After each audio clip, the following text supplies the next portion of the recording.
اعوذ باللہ من الشیطان الرجیم بسم اللہ الرحمن الرحیم وَإِذْ أَخَذَ اللَّهُ، اور یاد کرو جب اللہ نے لیا میثاق النبیین، اللہ نے اپنے نبیوں سے عہد لیا، لما آتیتکم، کہ جو کچھ میں دوں تم کو، من کتاب، کتاب، و حکمت، اور حکمت، ثم جاءکم، پھر آئے تمہارے پاس،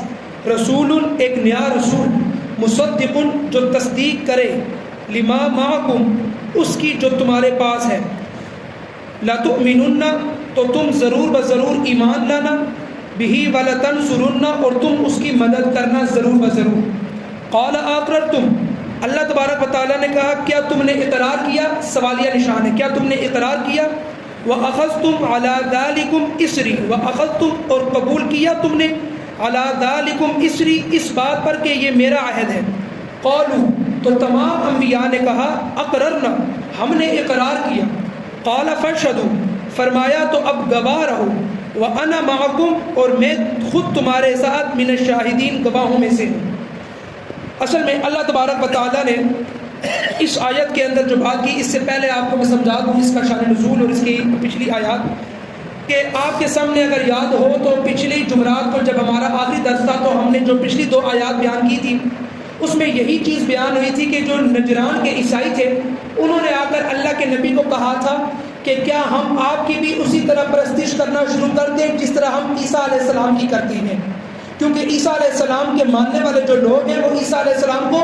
اللہ مانتے ہیں، ایک عقیدے کے مطابق وہ اللہ کا بیٹا مانتے ہیں، تو لہٰذا اللہ تبارک و تعالیٰ نے کہ پیارے حبیب نے اس وقت جواب دیا، اور ان کی جواب کی تائید میں اللہ تبارک و تعالیٰ نے 79 نمبر آیت اور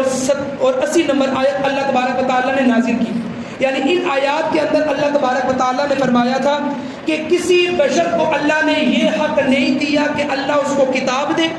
اللہ اس کو حکمت دے، اور اللہ اس کو نبوت دے۔ جب یہ تینوں چیزیں مل جائیں، یعنی کہ وہ اللہ کا نبی بن جائے، تو پھر وہ نبی بننے کے بعد لوگوں سے یہ کہے کہ تم میری عبادت کرو، اللہ کو چھوڑ دو۔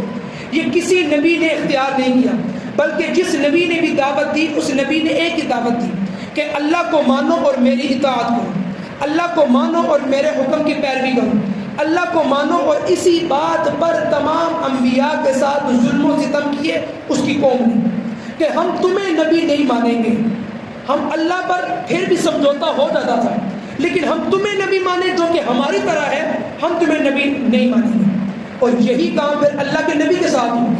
اللہ کے نبی کے ساتھ تو بلکہ اللہ کے نبی کو تو وہاں مکہ کے لوگ صادق اور امین مانتے تھے کہ آپ ہی سچے ہیں، آپ ہی امانت دار ہیں، لیکن جب ورقہ بن نوفل نے فرمایا کہ اے نبی آپ کے پاس جو فرشتہ آیا یہ وہی فرشتہ ہے جو عیسیٰ علیہ السلام اور موسیٰ علیہ السلام کے پاس آیا ہے، یعنی کہ جبرائیل امین، اب آپ کو آپ کی قوم نکالے گی، تو اللہ کے نبی بڑے حیرت میں ہوئے، کہا کہ میری وہ قوم جو کہ مجھے صادق اور امین مانتی ہے اور میں ان کے درمیان پلا بڑا ہوں، وہ مجھے کیسے نکال سکتے ہیں؟ تو فرمایا کہ اب جو آپ دعوت دیں گے آپ کے اوپر ظلم و ستم ہوں گے۔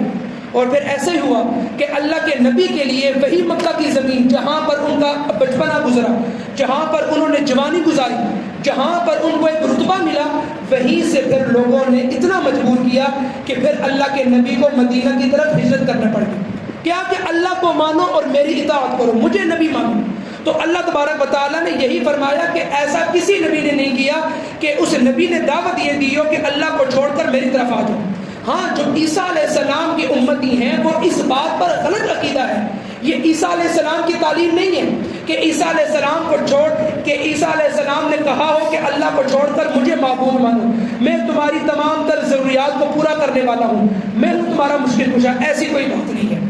اب اللہ تبارک و تعالیٰ نے ان آیات میں فرمایا وَإِذْ أَخَذَ اللَّهُ مِيثَاقَ النَّبِيِّينَ لَمَا آتَيْتُكُمْ، اور جب لیا اللہ نے عہد کن سے؟ انبیاء سے،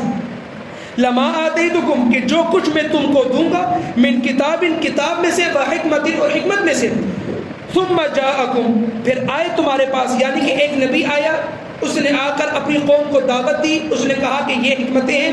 یہ میری نبوت ہے، تم نے اس پر ایمان لانا ہے۔ پھر ثم جاءکم رسول،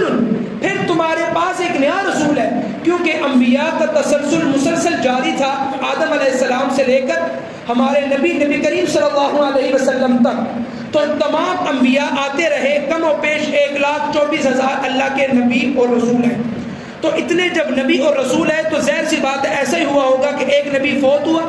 دوسرا نبی آیا، اور ایسا بھی ہوا ہے کہ ایک ہی وقت میں 2 3 نبی بھی اس دنیا پر تشریف فرما تھے، کہ ایک نبی کی فلانی قوم کے اوپر ڈیوٹی ہے، ایک نبی کی فلانی قوم کے اوپر ہے۔ تو لہذا اس طرح انبیاء آتے رہے۔ تو اللہ فرما رہے ہیں کہ جب میں نے انبیاء سے عہد لیا کہ میں تمہیں کتاب بھی دوں گا، میں تمہیں نبوت بھی دوں گا، یعنی تمہیں اللہ کے نبی کو، تو اس کے بعد فرمایا کہ تمہارے بعد پھر کوئی ایک نیا رسول آئے گا، مصدقون، جو تصدیق کرے گا، جو تصدیق کرنے والا ہوگا۔ کن چیزوں کو؟ پرانے نبی اور رسولوں کی باتوں کو۔ جیسے کہ اللہ کے نبی آئے تو اللہ کے نبی کے قرآن میں اور اللہ کے نبی کے دین اور شریعت میں تمام تر وہ چیزیں ہیں جو موسیٰ علیہ السلام اور عیسیٰ علیہ السلام کی شریعت میں تھی، یعنی کہ اللہ کو توحید میں ایک ماننا، یہ اللہ نے بھی دعوت دی، اس قرآن مجید میں، قرآن میں بھی دی اور انجیل میں بھی دی۔ پھر اسی طریقے سے وہ انبیاء آتے رہے اور یہ بتلاتے رہے کہ اگلا نبی آئے گا، تم نے اس کی بات ماننی ہے۔ جیسا کہ عیسیٰ علیہ السلام آئے تو انہوں نے کہا میرے بعد ایک نبی آئے گا جس کا نام احمد ہوگا، تم نے اس کی بات ماننی ہے، وہ جو کچھ تمہیں کہے گا تم نے اس پر ایمان لانا ہے۔ تو ہر نبی کو یہ دعوت اللہ کی طرف سے دی جاتی تھی کہ تم نے اپنی قوم کو تیار کرنا ہے اس بات پر کہ جب اگلا نیا نبی آئے وہ اس پر ایمان بھی لائے اور اس کی مدد بھی کرے۔ یہ وہی بات اللہ تبارک و تعالیٰ کر رہے ہیں۔ ثم جاءکم رسول، پھر آئے تمہارے پاس ایک نیا رسول، مصدق، جو تصدیق کرے، لما معکم، اس کتاب کی جو تمہارے پاس ہے، لتؤمنن، تم ضرور بضرور ایمان لانا، ولتنصرن، اور تم ضرور بضرور اس نبی کی مدد کرنا۔ اب اللہ تبارک و تعالیٰ عالم ارواح کی منظر کشی کر رہے ہیں۔ قال اقررتم، پھر اللہ نے فرمایا عالم ارواح میں، اقررتم، کیا تم نے اقرار کیا، واخذتم، اور قبول کیا تم نے، علی ذالکم، اس بات پر کہ جو میں نے تم سے وعدہ لیا۔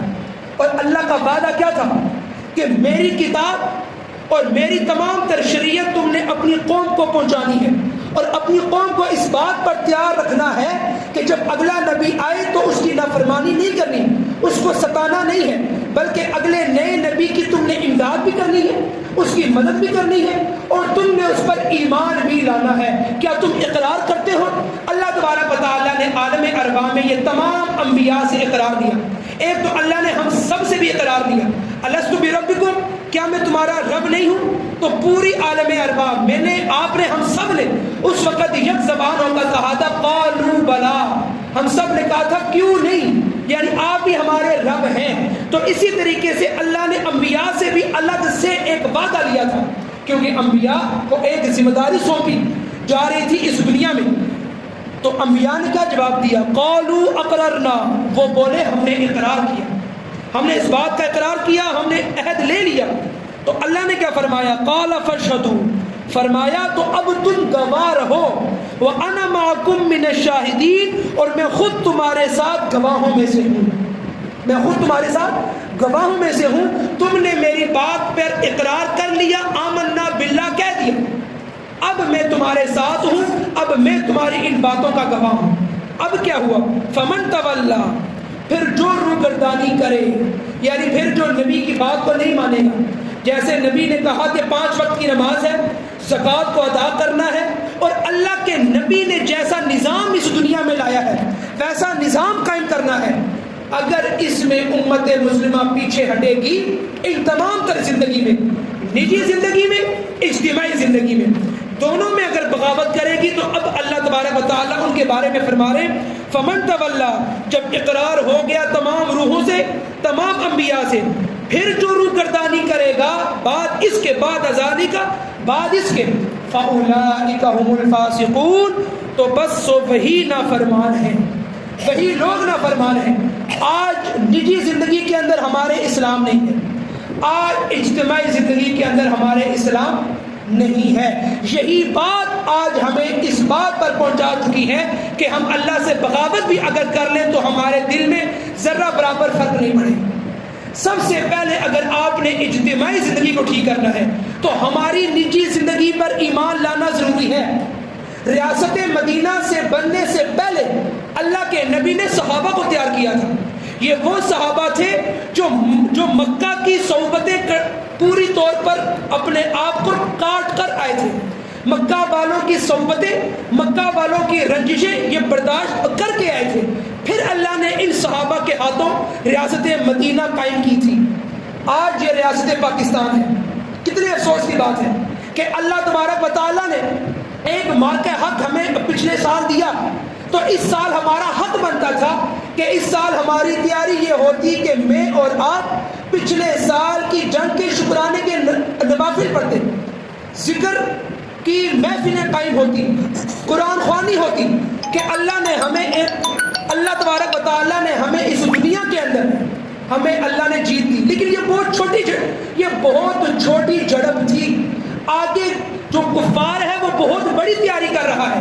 کیونکہ پاکستان کا جو اب کردار تھا یہ اب سامنے آیا ہے کہ پاکستان اتنا کچھ بھی کر سکتا ہے، کہ اب پاکستان کے بارے میں اب جو تیاری کی جا رہی ہے وہ بہت بڑی تیاری کی جا رہی ہے. لیکن میرا اور آپ کا عمل کیا ہے؟ میرا اور آپ کا عمل یہ ہے کہ جو جیت اللہ کی طرف سے آئی تھی اس کے شکرانے کے نفل پڑھنے کے بجائے ہم نے راتوں کو ایسی محفلیں قائم کی جو کہ اللہ کو ناراض کرنے والی تھی. یہ کتنی افسوسناک بات ہے کہ وہ کفار چپ چاپ ہو کر کتنی بڑی تیاری کر رہے ہیں، اور ہم ناچ گانے اور نعوذ باللہ عورتوں کو نچوانا، اس بات پر ہم لوگ عورتوں کو نچوا رہے ہیں کہ ہم نے پچھلے سال اللہ نے ہمیں کامیابی دی. ہمارے گلوکار گانے اس لیے گا رہے ہیں کہ ہمیں اللہ نے کامیابی دی ہے. تو اللہ نے کامیابی دی ہے تو اللہ کے مطابق اللہ کا شکر ادا کیا جائے. تو بہرحال یہ طریقہ ایک فاتح قوم کا نہیں ہے، یہ طریقہ اس قوم کا ہے کہ جو نیچے پڑی ہوئی قوم ہو اللہ اچانک اسے فتح نصیب کر دے تو وہ پاگل ہو جاتی ہے. ہماری مثال اسی طریقے سے ہے کہ ہم کہاں پر تھے، اللہ نے ہمیں کہاں پر بٹھایا، اور آج ہم سے وہ فتح سمیٹی نہیں جا رہی اور ہم اللہ کی نافرمانی میں اپنا ہر پل گزار رہے ہیں. لیکن اللہ کا وہ نظام آج بھی قائم نہیں ہے جو اللہ نے اپنے رسول کے ذریعے اس دنیا پر نظام قائم کیا تھا، اور جس کو ابو بکر عمر عثمان و علی نے قائم کیا تھا، جس پر ایک سلطان آسانی سے زندگی بسر کرتا تھا، اور جو ایک سلطان دن دہاڑے اور رات کو بھی اسی چیز میں رہتا تھا کہ میری رعایا کو تکلیف نہ پہنچے، اور رعایا سکون سے سوتی تھی صرف اس بات پر کہ ہمارا سلطان زندہ ہے. آج افسوس اس بات پر ہے کہ ہماری رعایا تو دن رات کام کری جا رہی ہے اور ہمارے سلطان عیش کیے جا رہے ہیں. کیوں؟ کیونکہ ہم نے اس اللہ کے نظام کی بغاوت کی ہے جو اللہ نے ہمیں دیا تھا. بہرحال اللہ یہاں پر یہی فرما رہے ہیں کہ جو روگردانی کرے گا بس وہ فاسق ہو چکا ہے. افغیر دین اللہ، وہ اللہ کے دین کے سوا چاہتے ہیں، یبغون، یعنی کہ وہ اللہ کے دین کے سوا بھی کچھ چاہتے ہیں، اور وہ کیا چاہتے ہیں؟ وہ اللہ کے دین کے سوا کفر ہی چاہتے ہیں. وَلَهُ أَسْلَمَ، حالانکہ اس کے فرما بردار من فی السماوات والارض، جو کچھ زمینوں میں ہے اور آسمانوں میں ہے وہ سب اللہ ہی کا فرما بردار ہے. یعنی اللہ تبارک و تعالیٰ یہاں پر ایک اور چیز کی طرف اشارہ کر رہے ہیں، وہ یہ کہ جو کفار ہیں وہ اللہ کے دین کے سوا ایک اور دین تلاش کر رہے ہیں. اور اللہ تبارک و تعالیٰ نے اس آیت کے اندر اعلان کر دیا کہ پوری دنیا کا اب ایک ہی دین ہے، وہ ہے دین اسلام. یہودی اب کوئی دین نہیں ہے، عیسائی اب کوئی دین نہیں ہے، یہ سب پچھلی آسمانی کتابیں تھیں، اب قرآن مجید اصلی کتاب ہے. فرمایا حالانکہ اسی کے فرما بردار ہے جو کچھ زمینوں میں آسمانوں میں ہے، طوعاً خوشی سے، وکرہاً اور مجبوری سے. یہ بات کیوں کی اللہ تبارک و تعالیٰ نے کہ سب کچھ اسی کا فرما بردار ہے اس دنیا، اس زمینوں اور آسمانوں میں، لیکن خوشی سے بھی اور مجبوری سے بھی. جیسے کہ اللہ تبارک و تعالیٰ نے ہمیں تصریحی حکم دیا نماز کو قائم کرو، زکوٰۃ کو ادا کرو، حج کو ادا کرو، اسی طریقے سے آپس کے معاملات صحیح معنوں میں ادا کرو، سود مت لو. یعنی جتنے احکامات اللہ نے اتارے تو ایک مومن کے لیے یہ تمام احکامات پر عمل کرنا خوشی کا باعث ہے، خوشی کا باعث ہے. تو اللہ نے فرمایا جو کچھ زمینوں آسمانوں میں ہے وہ خوشی سے بھی اللہ کی تمام حکم کی پیروی کرتے ہیں، وکرہن اور مجبوری سے. جیسا کہ اللہ نے حکم دیا سمندر کو کہ اب تو نے بہنا ہے، اب یہ اس کا فطری عمل بن چکا ہے کہ سمندر نے بہنا ہے، اب یہ وہ مجبوری پر عمل پیرا ہے کہ اس کے علاوہ وہ کسی عمل پر عمل پیرا نہیں ہو سکتا. اللہ کا حکم یہ ہے. سورج کا کام ہے مشرق سے نکل کر مغرب میں غروب ہونا، اب یہ سورج کوئی اور کام نہیں کر سکتا، یہ مجبوری ہے، یہ اللہ کی طرف سے حکم ہے.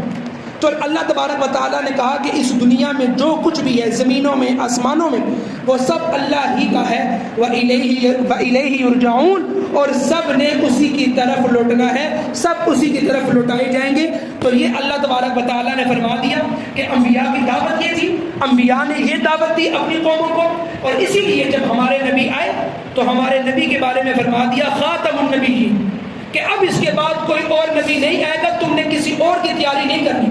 اب جو قادیانی ہے وہ جتنی مرضی کوشش کر لیں، لیکن جس کے پاس یہ قرآن جیسی تعلیم ہے وہ کبھی بھی قادیانی کی جھوٹی نبوت کو نہیں مانے گا، کیونکہ اللہ نے واضح طور پر فرما دیا خاتم النبیین، اور اسی طریقے سے اللہ کے نبی نے بھی فرما دیا انا خاتم النبیین لا نبی بعدی، کہ میں ہی آخری نبی ہوں، تمام نبیوں کی آخری مور میں ہی ہوں، اور میرے بعد کوئی نبی نہیں آئے گا۔ لہذا اللہ تبارک و تعالیٰ سے دعا ہے کہ اللہ تبارک و تعالیٰ ہمیں ان تمام تر باتوں پر عمل کرنے کی توفیق دے، اور اللہ